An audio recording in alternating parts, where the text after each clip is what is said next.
In IELTS Listening Section 1, you're usually given a note completion task and you're required to fill in the gaps. In this video, I'll show you how you can predict answers even before the recording starts. Hey everyone, welcome back to my channel. This is Dori, I'm a teacher of English, and today I would like to show you how we can predict answers in a note completion task. A note completion task is the most common task that appears in IELTS Listening Section 1.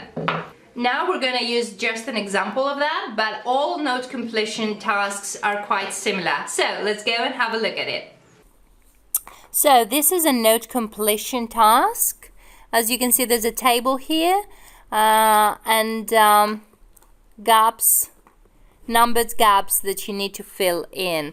The topic of the listening is going to be applicants for the new job vacancy, and as you can see, we've got some information here for the applicants that we need to fill in. Let's go to the first gap here about Bob Green. He likes gap that we need to hear in order to fill in, and surfing. As you can see here in this gap, we will need to hear either a gerund, for example, cooking and surfing, or a noun, such as he likes football and surfing. It can't be anything else. It can't be a preposition. It cannot be an adverb.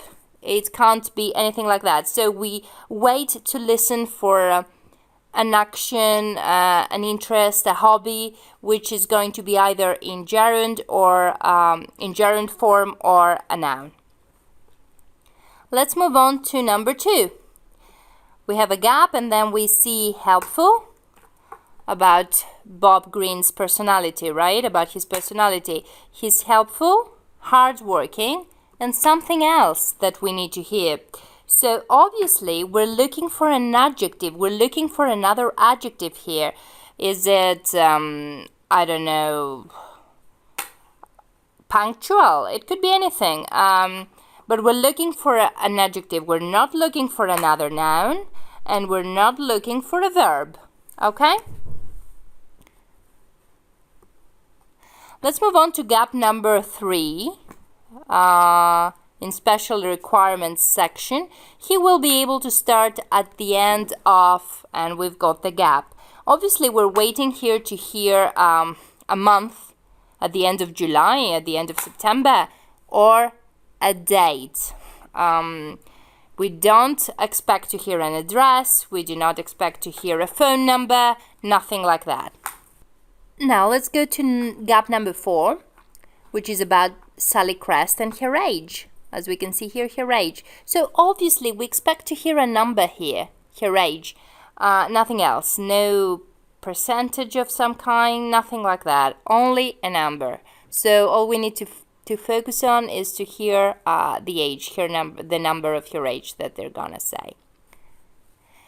In gap number 5, about Sally Crest and her special requirements. At the moment, she works at a company, gap number 5, replacing another employee who's on maternity leave. Here,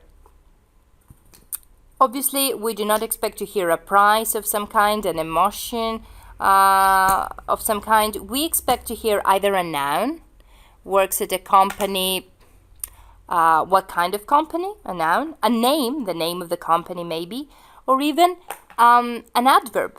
She works at a company temporarily, for example, because she's not in a permanent position. Okay?